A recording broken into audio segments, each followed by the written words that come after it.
Hello friends, welcome to my YouTube channel. इस video में action research assignment यानी क्रियात्मक अनुसंधान की फाइल कैसे बनाएं उसके बारे में मैं आपको बताता हूं।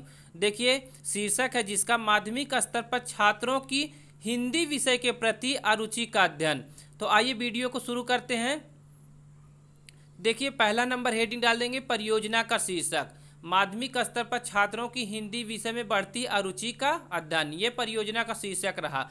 उसके बाद परियोजना की पृष्ठभूमि कैसे तैयार की जाती है। अध्यापक ने शिक्षण कार्य के दौरान विद्यालय में यह अनुभव किया कि माध्यमिक स्तर पर छात्र एवं छात्राओं की उपस्थिति का अनुपात अन्य विषयों के मुकाबले हिंदी विषय की कक्षा में कम थी। कुछ छात्र एवं छात्राएं हिंदी पढ़ने में रुचि ले रहे थे, लेकिन ज़्यादातर छात्रों को हिंदी पढ़ने में रुचि नहीं थी और गृह कार्य तक नहीं लिख रहे थे। इस प्रकार छात्राध्यापक ने छात्रों और छात्राओं में बढ़ती इस समस्या का समाधान करने का प्रयास किया। अब उसके बाद देखिए, नेक्स्ट हेडिंग है परियोजना का उद्देश्य। इसका उद्देश्य क्या है? देखिए, इसके कुछ निम्न उद्देश्य हैं, आप लोग देख कर लिख लीजिए। ज़्यादा पढ़ूंगा तो ज़्यादा टाइम वीडियो लेंदी हो जाएगी। देखिए, पहला हिंदी की कक्षा में अनुपस्थित छात्र एवं छात्राओं को पहचानना, और दूसरा तीसरा आप देख लीजिए। फिर देखिए, चौथा है पांचवा क्या है? हिंदी विषय को बाल केंद्रित बनाने का प्रयास करना। अब नेक्स्ट हेडिंग देखिए, परियोजना का महत्व। परियोजना के निम्नलिखित महत्व है। देखिए, पहला, दूसरा, तीसरा, चौथा। आप पॉइंट अपने से और बढ़ा सकते हैं और घटा भी सकते हैं, कम भी लिखना चाहते हैं तो, और चाहे ज़्यादातर हो सके तो आप बढ़ा दीजिए पॉइंट को। देखिए, पाँचवें पॉइंट पढ़ रहा हूँ। छात्रों एवं छात्राओं में हिंदी की कक्षा में रुकावट लाने वाले तत्वों को जानकर दूर किया जाता है। ये परियोजना का महत्व है। 5। उसके बाद देखिए, परियोजना का अभिकथन। अभिकथन क्या है? माध्यमिक स्तर पर हिंदी की कक्षाओं में छात्रों की अनुपस्थिति की समस्या का पता लगाकर दूर किया जाए। उसके बाद हेडिंग देखिए, परियोजना का परिसीमन। छात्राध्यापक ने अपनी समस्या के समाधान के लिए श्री दरबारी लाल विजय कुमार इंटर कॉलेज कक्षा 9 के 30 विद्यार्थियों को लिया। देखिए, विद्यालय का नाम डाला गया जिस विद्यालय में निरीक्षण किया गया। उसके बाद देखिए, समस्या के कारणों का विश्लेषण। समस्या के संभावित कारक, साक्ष्य, तथ्य, अनुमान, अनुसंधानकर्ता का नियंत्रण, कारणों का प्राथमिकता क्रम। अब देखिए, आप इसको देखकर एक एक करके लिख लीजिए। मैं ज़्यादा पढ़ूंगा तो वीडियो लेंदी हो जाएगी। देखिए, मैं पहला पढ़ दे रहा हूँ। कक्षा में शिक्षण के दौरान पाठ को अच्छे से न समझाया जाना।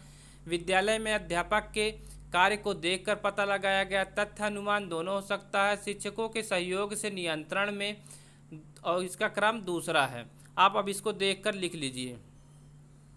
उसके बाद देखिए, क्रियात्मक परिकल्पनाओं का निर्माण। क्रियात्मक परिकल्पनाओं का निर्माण कैसे किया जाता है? देखिए, दो पार्ट। प्रथम क्रियात्मक परिकल्पना, द्वितीय क्रियात्मक परिकल्पना। द्वितीय में देखिए, यदि शिक्षक शिक्षण कार्य में नई शिक्षा तकनीकी का प्रयोग करके तथा अभिभावकों के शिक्षा के प्रति रूढ़िगत सोच को बदलकर विद्यार्थियों में हिंदी विषय के प्रति रुचि उत्पन्न किया जा सकता है। उपकरणों का चयन। पहला है पूछताछ, दूसरा रजिस्टर, तीसरा चार्ट, चौथा सूची, पांचवा प्रश्न पत्र, छठा साक्षात्कार। उसके बाद देखिए, क्रियात्मक परिकल्पनाओं हेतु कार्यविधि। कार्यविधि कैसे? प्रथम, क्रियात्मक परिकल्पना के परीक्षण हेतु कार्यविधि। दो परिकल्पना करेंगे, प्रथम और द्वितीय। देखो, प्रथम में क्या है? पहला किया गया कार्य, दूसरा कार्यविधि, तीसरा प्रयुक्त उपकरण, समय विधि, कितना समय अवधि लगी है। तो देखिए, पहला पढ़ रहा हूँ। हिंदी विषय की कक्षा में अनुपस्थित छात्रों की सूची तैयार करके तथा कक्षा में रुचि न लेने वाले विद्यार्थी का पता लगाया गया। कार्यविधि में क्या है? शिक्षण के दौरान विद्यार्थी पर लगातार निरीक्षण करके, फिर प्रयुक्त उपकरण में सहायक सामग्री, जो भी आप TLM यूज करेंगे। समय अवधि 3 दिन लगा। अब देखिए, अब आप सारणी देखकर आप इसको लिख लीजिए। उसके बाद देखिए, नीचे क्या लिखा है? उपरोक्त तालिका के अनुसार छात्राध्यापक ने 15 दिनों तक प्रथम क्रियात्मक परिकल्पना हेतु कार्य किया। इसके अवलोकन के पश्चात उसने पाया कि विद्यालय में अच्छी तरह से शिक्षण कार्य करने तथा शिक्षण में सहायक सामग्री का प्रयोग करने के पश्चात विद्यार्थियों में विद्यालय आने की रुचि उत्पन्न हो गई थी, लेकिन कुछ विद्यार्थी ऐसे हैं जो कभी भी हिंदी की कक्षा में नहीं आते हैं। अतः छात्र अध्यापक 15 दिनों तक कार्य करने के बाद भी संतोषजनक परिणाम नहीं प्राप्त कर सका। अतः उसने द्वितीय परिकल्पना के परीक्षण हेतु कार्य किया। अब द्वितीय परिकल्पना शुरू की गई। देखिए, किया गया कार्य, कार्यविधि, प्रयुक्त उपकरण, समयावधि, इसी तरह फिर किया गया है। देखिए, फर्स्ट पॉइंट, छात्राध्यापक कक्षा में उपस्थित विद्यार्थियों के बारे में पता लगाया, पूछताछ व रजिस्टर का अवलोकन करके, और उपकरण में रजिस्टर समय 3 दिन लगा। इसी तरह ये सारणी आप देख कर लिख लीजिए।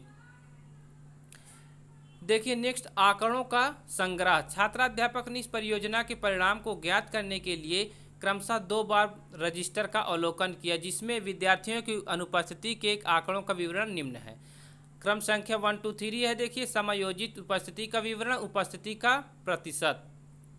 प्रयोग से पूर्व विद्यार्थियों की उपस्थिति 45% थी। प्रथम प्रयोग के बाद विद्यार्थियों की उपस्थिति 65% हो गई। द्वितीय प्रयोग के बाद विद्यार्थियों की उपस्थिति 95% हो गई। तो देखिए इसका इफेक्ट पड़ा बच्चों पे। आंकड़ों का विश्लेषण। आंकड़ों का विश्लेषण, जो अभी आपने आंकड़ों बनाया उसी का विश्लेषण करना है। फिर परिणाम। परिणाम में देखिए क्या हुआ। छात्राध्यापक द्वारा लगभग 1 महीने तक इस परियोजना पर कार्य करने के पश्चात कक्षा में लगभग 95% विद्यार्थी हिंदी में रुचि लेने लगे। अतः इस प्रकार से हम कह सकते हैं कि यह परियोजना कक्षा में हिंदी विषय के प्रति विद्यार्थियों की अरुचि का समाधान करने में सफल रही। अब परियोजना का मूल्यांकन। परियोजना का मूल्यांकन कैसे किया गया, देखिए लिखा गया है, उसको आप पढ़ लेंगे और इसको आप पढ़ के लिख लीजिए। लास्ट में देखिए लिखा गया, अतः छात्राध्यापक द्वारा बनाई गई परियोजना सभी विद्यालयों, विद्यार्थियों और अध्यापकों के लिए महत्वपूर्ण और लाभकारी है। नेक्स्ट देखिए निष्कर्ष।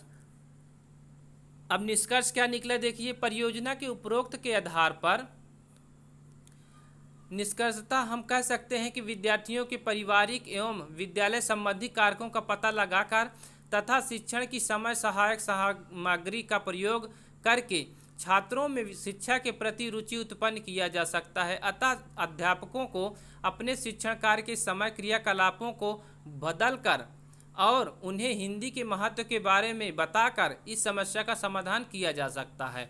अब सुझाव में देखिए, आप सुझाव दे सकते हैं। आप विद्यालय में विद्यार्थियों की हिंदी विषय के प्रति अरुचि को सुधारने के लिए छात्राध्यापकों के कुछ सुझाव दिए गए हैं, जो निम्न हैं। देखिए पहला पढ़ रहा हूँ, शिक्षक अपने कर्तव्यों को समझे और अपना कार्य ईमानदारी से करे। दूसरा, तीसरा, चौथा आप देखकर इसको लिख लीजिए। उसके बाद देखिए परियोजना का बजट। आपने जो भी कार्य किया, परिकल्पना किया, उसमें क्या बजट, कितना खर्चा हुआ है आपका, वो लिखेंगे। विभिन्न कार्य और व्यय कितना हो। पुस्तकें खरीदने में 1500 रुपये लगेंगे। छात्रों के लिए पुरस्कार खरीदने में 400, सहायक सामग्री खरीदने में 500 लगे, परीक्षाओं के आयोजन में 600 लगे, अन्य खर्चा 400। टोटल 3400 रुपये का खर्चा हुआ इस एक्शन रिसर्च में पूरे। तो संदर्भ ग्रंथि में देखिए, अनुसंधान परिचय PN राय द्वारा है, अनुसंधान विधियां BN श्रीवास्तव द्वारा है, दल में अधिगम गिब्स जी हैं, शिक्षण की तकनीकी NS स्वरूप सक्सेना जी हैं। तो इस तरह से ये देखिए आपका कंप्लीट हो जाता है एक्शन रिसर्च का। अब उसके बाद देखिए एक्शन रिसर्च का इतना कंप्लीट होने के बाद आपको मॉडल पेपर एक बनाना है। मॉडल पेपर बना के लास्ट में लगाना होता है। देखिए इसने मॉडल पेपर कक्षा 9 हिंदी का बना है। प्रश्नोत्तर 1 2 3 है। उसके बाद देखिए खा में 1 2 3 है, का में 1 2 3 है, खा में 2 है। खंड खा में इसी तरह देखिए रचनात्मक लेखक खंड। और लास्ट में देखिए ये छात्रक क्वेश्चन है। आपकी गली में सब्जी विक्रेता के साथ आपके माता या पिता के साथ होने वाली बातचीत का आकर्षक संवाद कीजिए। तो इस तरह से ये लास्ट में आप मॉडल पेपर लगा देंगे और आपकी एक्शन रिसर्च की फाइल कंप्लीट हो जाती है।